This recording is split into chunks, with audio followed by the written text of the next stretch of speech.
Aujourd'hui, on joue. Pas avec des jeux vidéo, mais avec des jeux africains.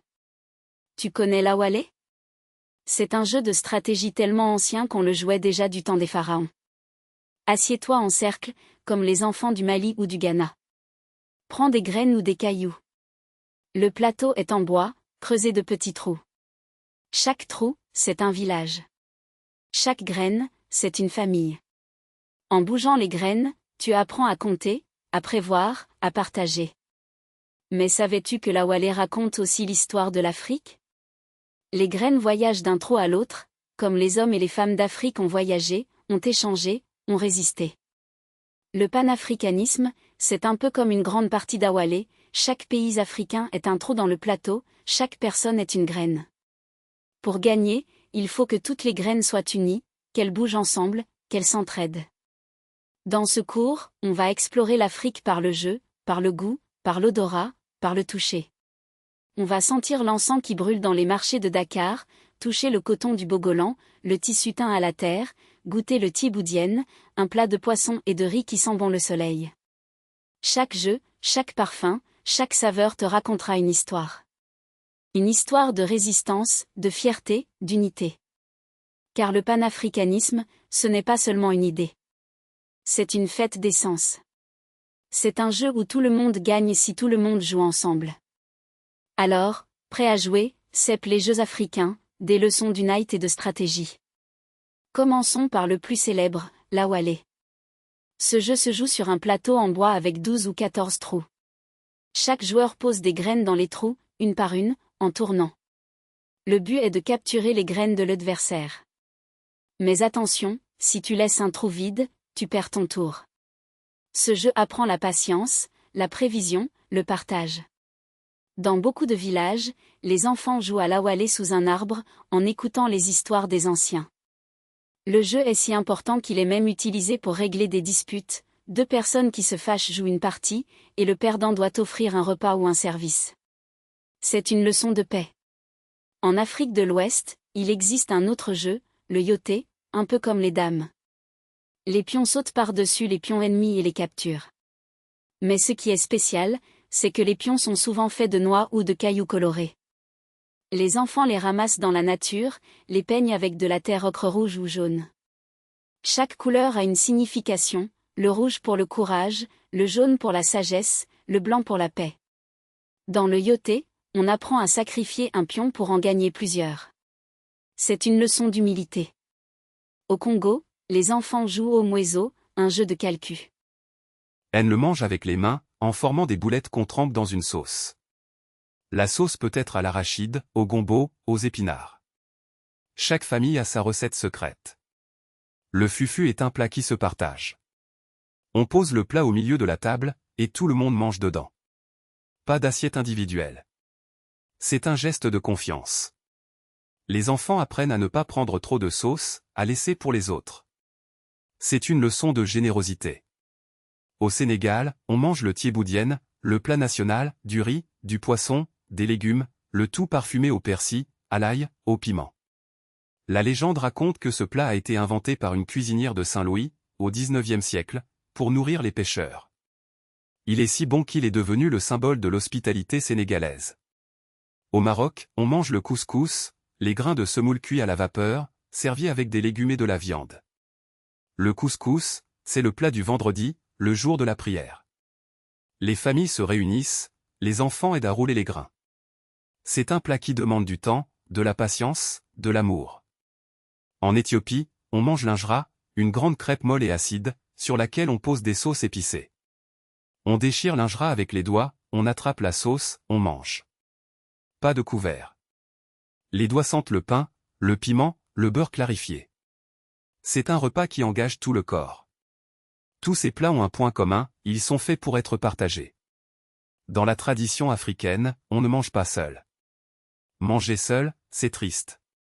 Manger ensemble, c'est la fête. Le panafricanisme, c'est la même chose, c'est l'idée que les peuples africains, dispersés par l'histoire, doivent se retrouver autour d'une même table, partager leurs saveurs, leur culture, leurs espoirs. Chaque bouchée est un lien. Chaque plat est une invitation à l'unité, cèpent les textiles africains, habiller le corps et l'esprit. Touche ce tissu. Il est rugueux, mais solide. C'est le bogolan, le tissu teint à la boue, fabriqué au Mali. Les hommes tissent le coton, les femmes le teignent avec de la boue fermentée, des feuilles, de l'écorce. Le résultat, ce sont des motifs géométriques, noirs, blancs, bruns. Chaque motif raconte une histoire, une chasse, un mariage, une bataille. Les enfants portent le bogolan lors des cérémonies. C'est un vêtement de fierté. Maintenant, touche ce tissu doux et brillant. C'est le kante, du Ghana. Il est tissé en bandes de soie ou de coton, aux couleurs vives, rouge, or, vert, bleu. Le kante est si précieux qu'il est réservé aux rois et aux chefs. Chaque couleur a un sens, le rouge pour le sang versé, l'or pour la richesse, le vert pour la terre, le bleu pour la paix. Porteur du kante, c'est porter l'histoire de son peuple. Les enfants le portent le jour de leur initiation, ou lors des F. Une saveur, un tissu. Alors, joue, sens, goûte, touche. L'Afrique est en toi, 7 pour retenir les leçons du panafricanisme, utilise tes 5 sens.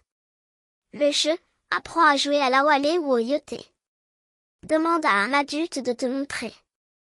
Joue avec des amis. Chaque partie te rappellera l'importance de l'unité. Le parfum, va dans un marché ou une épicerie africaine. Ferme les yeux et sens les épices. Essaie de reconnaître le gingembre, le piment, la cannelle. Souviens-toi que ces odeurs voyagent depuis des siècles. La saveur, goûte un plat africain. Si tu ne peux pas en cuisiner, demande à un restaurant africain de te préparer un fufu ou un tiboudienne. Mange avec les mains, comme les enfants africains. Le toucher, trouve un morceau de tissu africain, kante, bogolan, aïsso ok. Touche-le, regarde ses motifs. Demande à un adulte de te raconter l'histoire de ce tissu. La mémoire, chaque fois que tu joues, que tu sens, que tu goûtes, que tu touches, dis-toi, ce geste me relie à l'Afrique. Tu peux créer un carnet de voyage sensoriel, dessine les plateaux de jeu, colle des épices, note les recettes. Ce carnet sera ton trésor panafricain. Astuce bonus, chante une chanson africaine en jouant. Les cantines accompagnent souvent les jeux. Elles aident à mémoriser les règles et à créer une ambiance joyeuse. Le panafricanisme, c'est sérieux, mais c'est aussi une fête. Si tu veux en savoir plus, voici quelques pistes. Livres, cherche des albums jeunesse sur les jeux africains, comme Awalé, le jeu des semailles, les jeux de mon enfance, de collection africaine. Musique, écoute des chansons traditionnelles africaines, comme les berceuses mandingues ou les chants de travail. La musique est un jeu de son et de rythme. Cuisine, avec l'aide d'un adulte, cuisine un plat africain simple, comme le riz au gras ou les beignets de banane. Visite, si tu habites près d'un musée d'art africain, va le visiter. Regarde les masques, les statues, les tissus. Chaque objet raconte une histoire. Rencontre, parle à des personnes originaires d'Afrique. Demande-leur quel était leur jeu préféré enfant, quelle odeur leur rappelle leur pays, quel plat leur manque le plus. Chaque témoignage est une leçon. Question ouverte, pourquoi les jeux africains sont-ils souvent joués avec des graines ou des cailloux? Que signifie le mot panafricanisme pour toi? Comment pourrais-tu, toi, contribuer à l'unité africaine? Le panafricanisme n'est pas un cours qu'on apprend par cœur. C'est une aventure qu'on vit. Chaque jour, tu peux découvrir un nouveau jeu, une nouvelle saveur, un nouveau tissu. L'Afrique est immense, riche, diverse. Il y a toujours quelque chose à explorer. Alors, continue à jouer, à sentir, à goûter, à toucher. Et souviens-toi, tu es une graine dans le grand plat.